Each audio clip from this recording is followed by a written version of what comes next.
Hello and welcome back to the Sutton Schoolswork YouTube channel. Thank you so much for joining us. We are super excited that you're here. If you haven't heard of Sutton Schoolswork before, I'll give you a little intro as to who we are and what we're about. Sutton Schoolswork is a Christian charity that works in schools all around Sutton. Now, in today's video, we're going to be talking all about Easter. Now, Easter is a big and really important part of the Christian calendar and the Christian faith. So we're going to be talking a little bit about why it's so important in today's video, with particular focus on the resurrection. So my name is Kate, I am the secondary schools worker for Sutton Schoolswork, and in today's video we're also going to be hearing from Beca and Nick as well. So let's jump into it. So our first question for you: what do you already know about Easter? No matter how simple, no matter how big, write your answers down. If you're around other people, why not talk to them and discuss with them your answers? There's going to be a slide that pops up in just a minute, so pause the video if you'd like to and have a think about what you already know about Easter.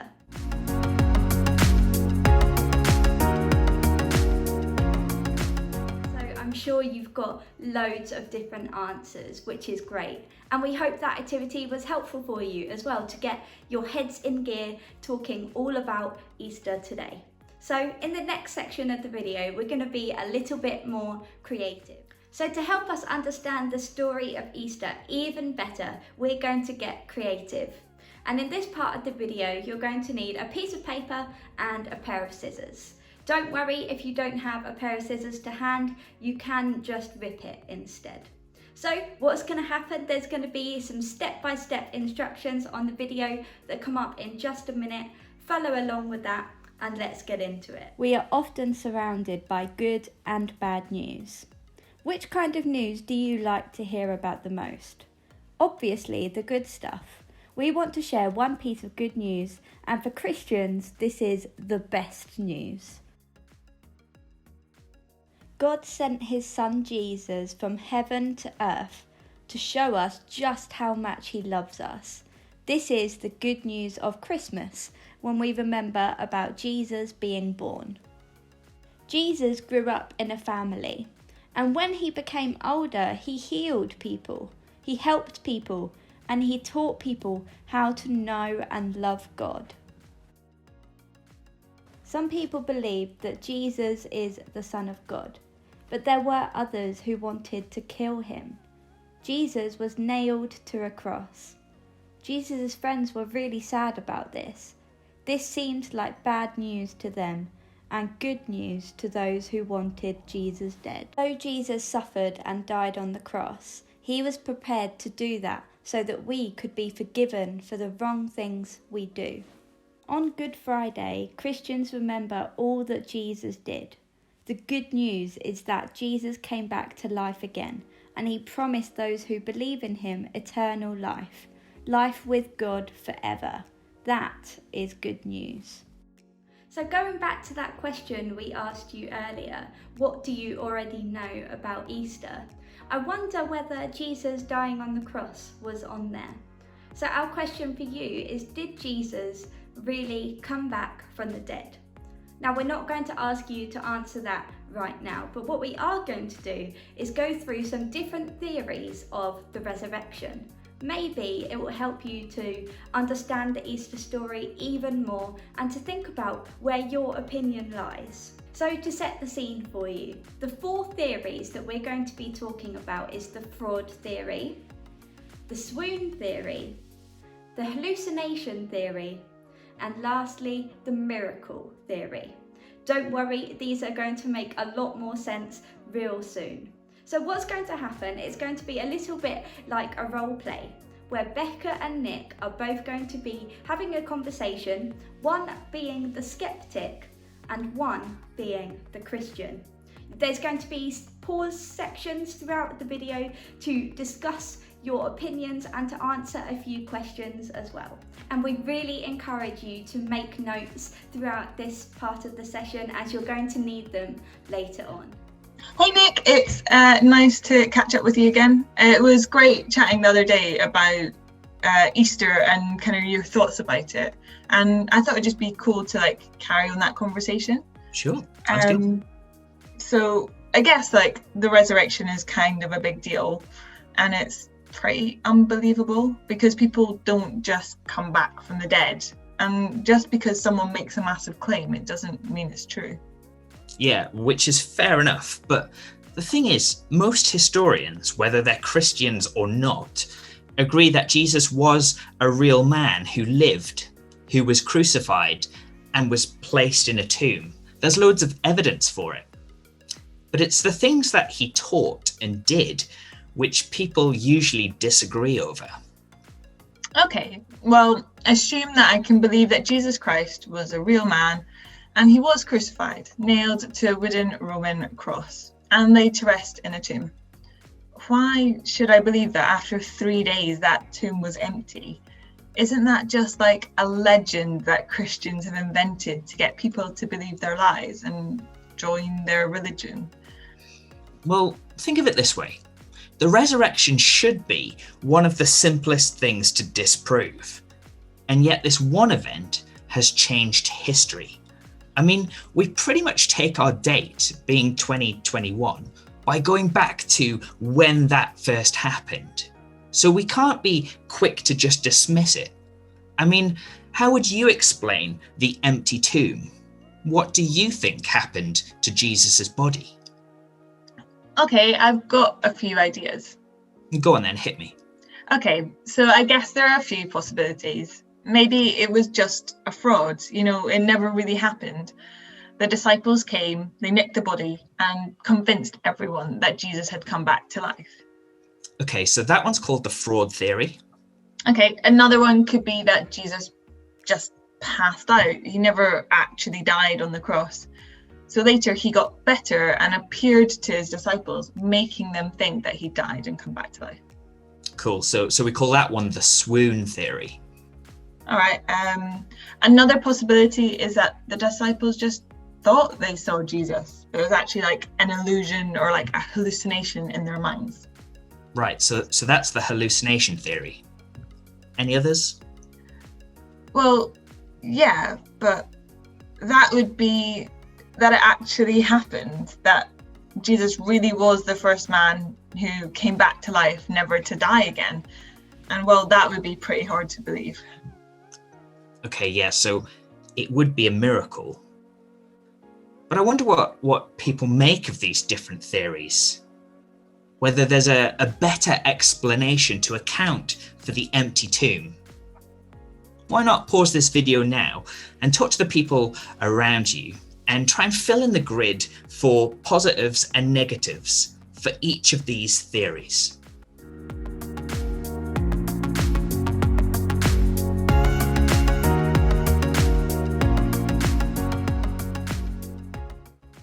Okay, well, I want you to try and convince me why I might be wrong and why you think you might be right. Okay, well, let's look at each of your ideas and see what we think. So firstly, we've got the fraud theory, that the disciples tricked everyone into believing that Jesus came back to life. Now here's a few thoughts. First, they put this huge stone over the entrance to the tomb. It would have been really hard to move. Yet the Bible reports that the first people who went to see Jesus's tomb were women, and they were discussing how on earth they were going to move this ginormous stone. And then secondly, you've got these guards who were protecting the tomb. We learn from reading the story in Matthew's Gospel that Jesus's enemies were trying to make sure that there were guards there to protect it so that nobody could steal Jesus's body and then pretend he was alive. So this argument actually ended up being predicted in the Bible before Jesus was even reported to be alive.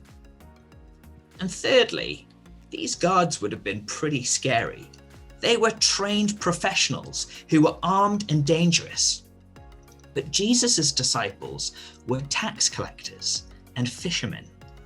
There was literally no competition about who would win in a fight. Yeah, but who knows what really happened around the tomb? there weren't really any people there. There was hardly anyone there. So it would just be the disciples' word against the guards, right? Maybe, but think about this. If they stole the body, how did they manage to convince so many people that Jesus was alive and well? How would you convince a large crowd that a dead friend is alive and walking around, eating and drinking and teaching people? And then you have to ask, why would they even bother? You wouldn't just somehow make this resurrection up. These disciples ended up losing friends and family who thought that what they were saying was a blasphemy, that it was a lie. And many, if not most of the disciples, ended up dying because they said this thing was true. They were killed for their beliefs. But who's willing to die for something that you know is actually a lie?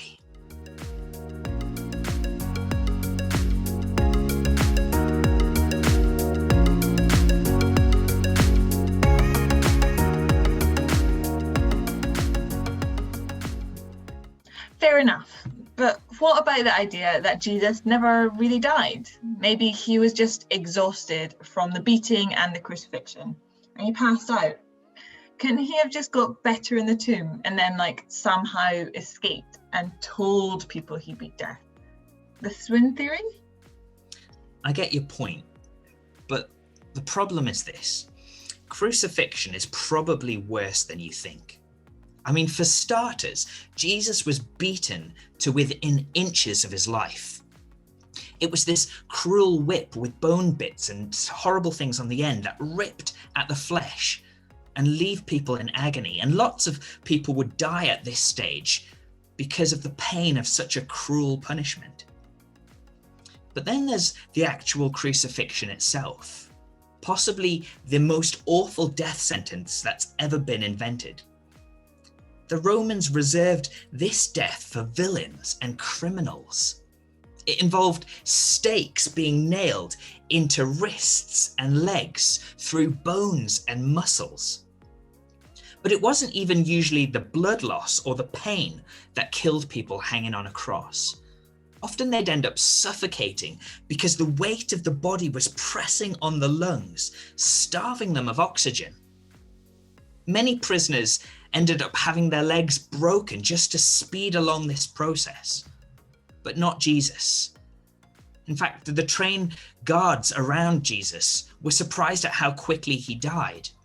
So they didn't need to break his legs, but just to be sure, they thrust a spear into his side with no reaction. Okay, so what you're saying is there's really no way after that kind of treatment that Jesus could have got his strength back in a couple of days or escaped the tomb and convinced people he'd been beaten death. Right. I mean, for one thing, he would have looked terrible. He'd have been covered in blood, bruised, flesh everywhere, unable to stand.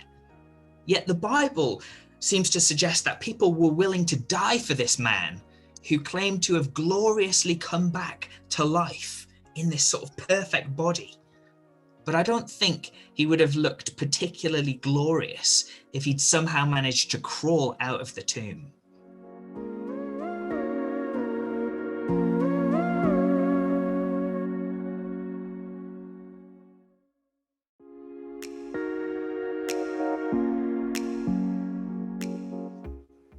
All right, but what about the possibility it was all just a hallucination? Couldn't the disciples have just been so gutted that the person that they'd been following and trusting was dead and gone? That they just started to imagine seeing him speak to them? Kind of like a way with coping with it all? Well, the weird thing is, the Bible reports that the resurrection was actually a surprise to the disciples. They weren't expecting it. So why would they imagine that? One of the problems with this idea of hallucination is that it's not a group activity. They're usually very personal and specific. And usually the person that they happen to becomes hysterical. It can lead to insanity. But that's nothing like the mindset of the disciples that we read about in the New Testament. Yeah, but if only the disciples saw him, couldn't they have made it up? I guess the problem with that is the list of people, of eyewitnesses who saw Jesus. It was pretty big. Only a few years after Jesus' death, the early church used this creed. It's kind of a system of beliefs, things that they hold to be true. And it says this: "For what I received, I passed on to you as of first importance, that Christ died for our sins according to the scriptures, that he was buried, that he was raised on the third day according to the scriptures, and that he appeared to Cephas, and then to the 12. After that, he appeared to more than 500 of the brothers and sisters at the same time, most of whom are still living, though some have fallen asleep. Then he appeared to James, then to all the apostles, and last of all he appeared to me also, as to one abnormally born." Wait. Over 500 people at the same time?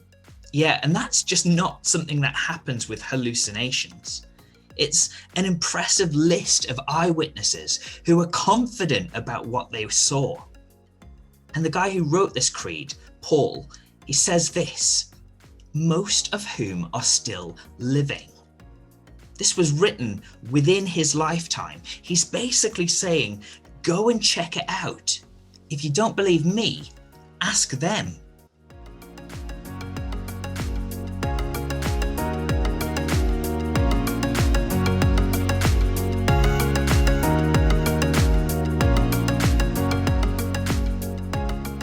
Okay, fair. But can they have just all agreed to lie about it? Just a mass conspiracy. Let's pretend Jesus is alive.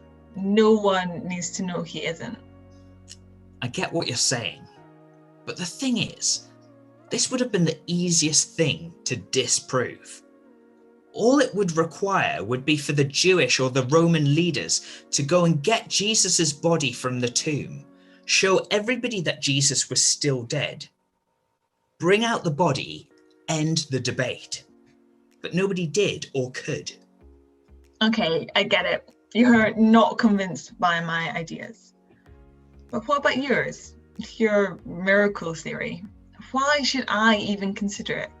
You're obviously gonna think that way because you're a Christian.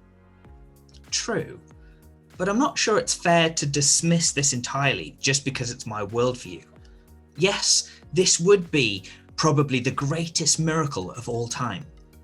But think about some of the evidence in favour of the resurrection for a moment.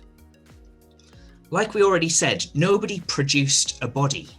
Nobody ever discovered a body that was plausibly Jesus's. Then you have some of the claims that Jesus made himself, some remarkable predictions about what exactly was going to happen. For example, in the Gospel of Mark, chapter 10, Jesus says this: "We're going up to Jerusalem, and the Son of Man," which is another way of talking about himself, "will be delivered over to the chief priests and the teachers of the law. They will condemn him to death, will hand him over to the Gentiles, who will mock him and spit on him, flog him and kill him. 3 days later, he will rise." Then you have one of the later disciples, this man called Saul of Tarsus, and he used to persecute the early Christian church. He hated Jesus and was condemning Jesus's followers to death. But then this man had an encounter with the resurrected Jesus and became a man that we call Paul, the apostle, the man who wrote that early church creed that I read earlier. Perhaps the greatest leader the church has ever seen. He even ended up writing about half of the books of the New Testament. And that's all just back then.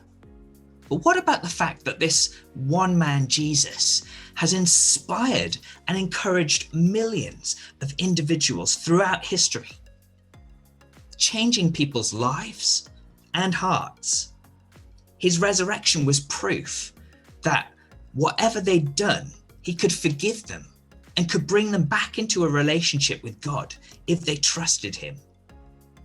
Now, if he'd stayed dead, that would be really hard to believe.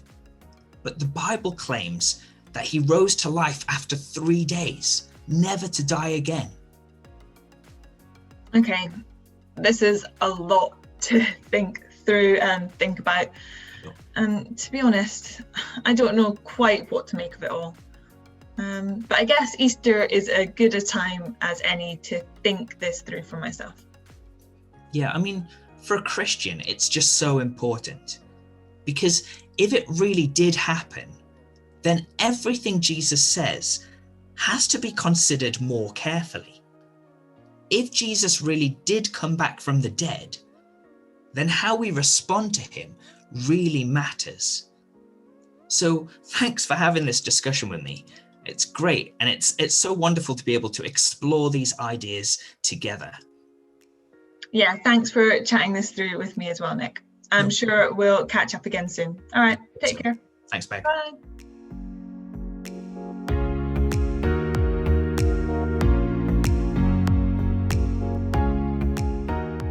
As a Christian, when I think about these 4 theories, the one that I find the most convincing, the most amazing, the most powerful is the miracle theory.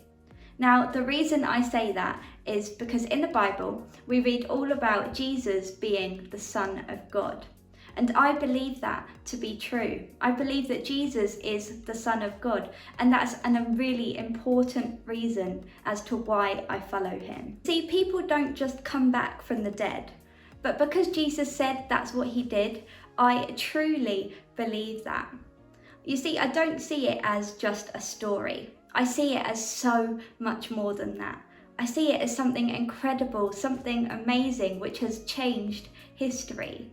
And for Christians all around the world, the resurrection is at the centre of what we believe. And it's not just me that believes that. We're now going to hear from a few friends of Sutton Schoolswork about why the resurrection is so important to them too.